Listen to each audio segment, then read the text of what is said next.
फूले फूले नरम मुलायम donut market में किसी अच्छी बेकरी पे बहुत ही महंगे मिलते हैं। लेकिन क्या अच्छा होगा कि घर में उतने ही मुलायम, उतने ही सॉफ्ट और चॉकलेटी ये डोनट हम घर में बनाकर तैयार कर लें।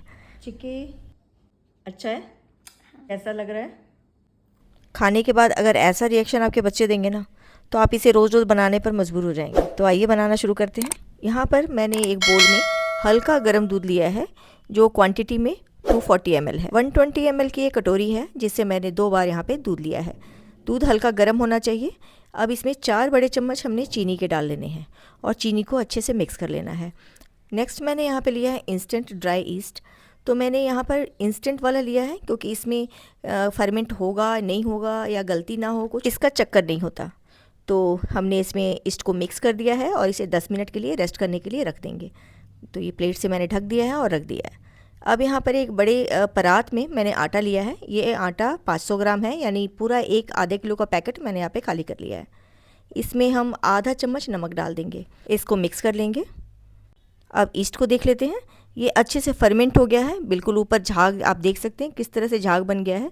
इसका मतलब ईस्ट फर्मेंट हो गया है और मुश्किल से इसमें 10 मिनट लगे हैं।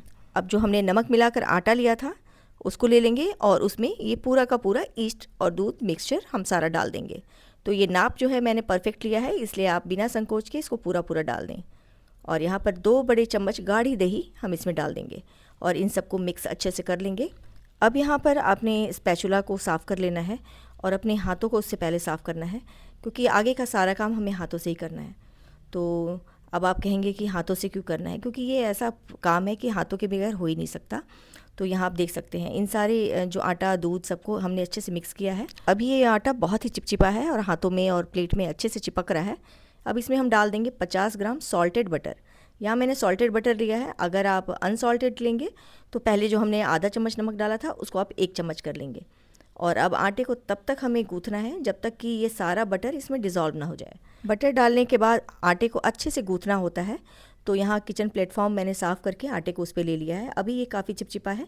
जब तक इसमें बटर अच्छे से डिज़ोल्व होगा और ये प्लेटफॉर्म पर बिल्कुल चिपकना बंद कर देगा, तब तक हमें इसे कुछ इस तरह से आटे को गूँथना है। यहाँ पे हाथों की कसरत हो जाएगी, लेकिन इतना आपको करना ही है। कम से कम 10 से 15 मिनट हम इसे इसी तरह गूँथेंगे। और उसके बाद एक बड़ा बोल मैंने ले लिया है, जिसे ऑयल से ग्रीस कर दिया है और ये जो हमने डो बनाया है उसको इसमें से रख देंगे। ऊपर से भी थोड़ा सा ऑयल लगा देंगे और इसे 40 मिनट के लिए छोड़ देंगे। आप देख सकते हैं 40 मिनट बाद ये कैसे राइज़ हो चुका है।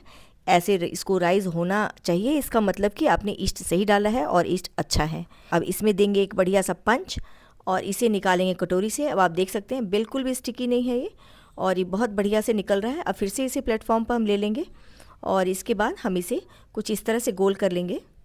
ये आप देख सकते हैं काफ़ी फ्लफ़ी और ये हल्का हो चुका है। अब आप देखेंगे ना, ये आटा बहुत ही हल्का फील होगा आपको। अब थोड़ा सा मैदा डस्ट करेंगे किचन प्लेटफॉर्म पर, उसके बाद ये पूरा आटा वहाँ रखेंगे और इसे रोल कर लेंगे। डोनट बनाते हैं तो किचन थोड़ा मैस हो जाता है, तो इसलिए हमें थोड़ा स्पेस भी चाहिए होता है। तो आप देख सकते हैं किस तरह से किचन प्लेटफॉर्म को यूज़ करके मैंने इसे बहुत बड़ा सा बेल लिया है। और अब हम इसमें से अपने डोनट की कटिंग करेंगे। बहुत पतला इसे नहीं बेलना है और इस हल्का मोटा ही रखना है। तो ये आप देख सकते हैं एक ग्लास की मदद से राउंड राउंड शेप में ऐसे दे रही हूँ डोनट को। तो ये सारे एक बार में जितने निकले ना उतने निकाल लेंगे।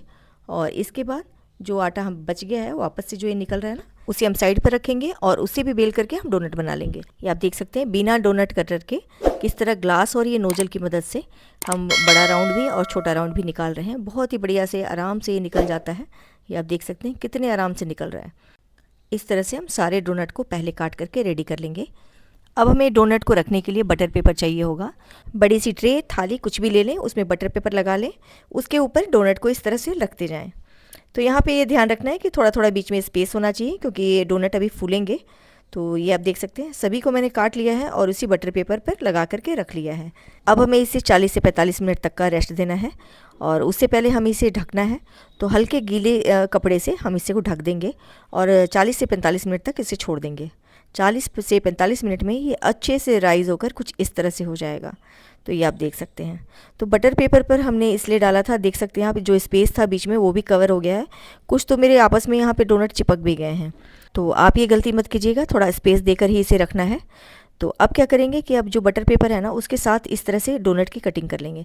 तो बटर पेपर को हमें हटाना नहीं है और इस तरह से कटिंग करनी है।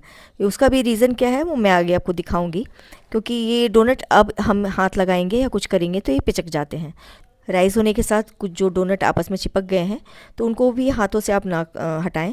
ये आप देख सकते हैं, कैंची से इस तरह से काट दें या चाकू की मदद से काट दें। चाकू से भी अच्छे से नहीं कटेगा, वो पिचक जाएंगे। ये कैंची की मदद से कुछ इस तरह से मैंने काट लिया है। और सभी को ना इस तरह से पेपर के साथ हम काट करके ले लेंगे। अगर पेपर के साथ नहीं काटेंगे तो क्या होगा, नीचे से जहाँ से हम उठाएंगे ना वहाँ से उंगलियों के निशान इस पर आ जाएंगे और उस तरह से गोल गोल बनकर तैयार नहीं होंगे। वो भी मैं आपको दिखा दूंगी आगे, क्योंकि दो मैंने बटर पेपर पे नहीं रखा है। जब उसको मैं उठाऊंगी तो किस तरह से उस पर उंगलियों के निशान आएंगे। और इसे तलने के लिए हल्का गर्म तेल लेंगे और उसमें बटर पेपर के साथ ही डोनट को डाल देंगे। और आप देख सकते हैं किस तरह से मैं बटर पेपर के साथ ही इसे पलट ले रही हूँ। तो ये एक बार पलट लेना है और उसके बाद जैसे हल्का सा नीचे से लगे कि कलर आ गया होगा, फिर से हम डोनट को पलट लेंगे। ये ऊपर ही फ्लोट करेंगे क्योंकि ये बहुत हल्के हैं। काफ़ी स्लो फ्लेम पे इसको धीरे धीरे तलना है और अच्छा सा कलर आ जाए फिर उसके बाद निकाल लेना है। एक बार में कढ़ाई में जितने आ जाएं उतने आप डाल लें और डाल करके धीरे धीरे इसको तल करके रेडी कर लें। तो ये आप देख सकते हैं कितने अच्छे चिकने और बढ़िया तल कर तैयार हुए हैं। जिस तरह से ये राइज़ हुए थे ना उसी तरह से बिल्कुल तैयार होते हैं। यहाँ पे सारे डोनट मैंने तल करके रेडी कर लिए हैं। सारे डोनट अच्छे गोल फूले हुए और चिकने बनकर तैयार हुए हैं। तो जिस पे हमने पेपर लगाया था ना वो आगे और पीछे दोनों तरफ से चिकने एकदम तल के तैयार होते हैं। और जो हाथों से हमने उठाया ना उसमें उंगलियों के इस तरह से निशान आ जाते हैं दूसरी तरफ। तो यही अंतर है, इसीलिए हमने कहा कि पेपर के साथ इसे आप उठाइए। अब आपको जैसे अच्छी लगती हो वैसे इसकी कोटिंग कर सकते हैं। सबसे आसान है, आइसिंग शुगर मार्केट में मिलता है, उसको खरीद करके इस तरह से शुगर में कोटेड कर लीजिए। गर्म होने की वजह से ये शुगर पिघल करके इसमें अच्छे से चिपक जाता है। लेकिन मेरे बच्चों को चॉकलेट पसंद है तो यहाँ पर मेरे पास जो मिल्क चॉकलेट पड़ी थी तो उसको मैंने काट लिया है। और काटने के बाद अब इस तरह से डबल बॉयलर की मदद से इसे मेल्ट कर लूँगी। नीचे के बर्तन में पानी उबलने के लिए रख दिया है, ऊपर से एक बोल रख दिया है जो पानी में टच नहीं होना चाहिए। अब इसमें सारे चॉकलेट को डाल देंगे। एक चम्मच की मदद से इसे चलाते हुए इसे मेल्ट कर लेंगे। धीरे धीरे ये मेल्ट हो जाएगा। इसे मेल्ट होने में 10 से 12 मिनट लगे हैं और ये आप देख सकते हैं अच्छे से मेल्ट हो गया है। तो इसे मैं उतार लूँगी। नीचे मैंने अभी पानी रखा ही है ताकि थोड़ी देर गर्म रहे, बहुत जल्दी ये ठंडा होने लगता है। और डोनट को इस तरह से उसमें डिप करेंगे, आधा ही करेंगे और करने के बाद इस तरह से प्लेटफॉर्म पे या ट्रे में आप रखते जाएं। बहुत इजी है, आराम से ये हो जाएगा। ये आप देख सकते हैं मैं किस तरह कर रही हूँ। सभी को इस तरह चॉकलेट से कोट करने के बाद चॉकलेट इससे पहले कि सूखे उससे पहले ही हमें इसे गार्निश भी करना होता है। तो इसे कलरफुल और सुंदर बनाने के लिए वाइट कंपाउंड चॉकलेट नहीं था तो मैंने ये मिल्की बार का जो चॉकलेट होता है वो यूज़ किया है। उसको इस तरह से पैकेट के साथ ही गर्म पानी में डाल दिया है। ये 10 सेकंड में ही पिघल जाता है और एक कोना उसका मैंने काट दिया है और काटने के बाद कुछ इस तरह से इसको मैं गिरा ले रही हूँ। तो ये आप देख सकते हैं वो वाइट चॉकलेट का ये काम कर दिया है और ये इससे थोड़े से डोनट सुंदर हो जाएंगे। इसके बाद मैंने बहुत सारे स्प्रिंकल्स रखे हुए हैं तरह तरह के, उसको इन सब पर स्प्रिंकल कर दूँगी। तो ये आप देख सकते हैं वाइट चॉकलेट पहले अच्छे से लगा देंगे और ये सूखे ना उससे पहले ही हमें स्प्रिंकल्स को भी डालने हैं। तो आप देख सकते हैं स्प्रिंकल्स डालने के बाद ये डोनट कितने अच्छे लग रहे हैं। साइज़ मैंने वही बनाए हैं जो मार्केट में मिलता है, बड़े साइज़ का ही बनाया है। ये आप देख सकते हैं आधा किलो जो मैदा था उससे मेरा 15 डोनट बनकर तैयार हुआ है। और ये आप देख सकते हैं कितना अच्छा बना है। इसे आप अपने हिसाब से डेकोरेट कर सकते हैं।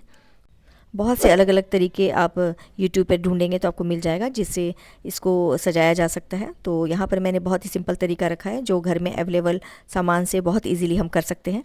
तो ये टेस्ट में बहुत ही बढ़िया बनकर तैयार होता है। आप यकीन नहीं करेंगे कि मार्केट वाला जो हम लाते हैं ना उससे अच्छा घर में बनकर तैयार होता है। अंदर से भी आप देख सकते हैं कैसे जालीदार, कितना स्पंजी ये डोनट बनकर तैयार हुआ है। तो आप भी बनाइए, इसे खाइए, एंजॉय करिए, बच्चों को खिलाइए। तब तक मैं आपसे मिलती हूँ नेक्स्ट वीडियो में। Thanks for watching.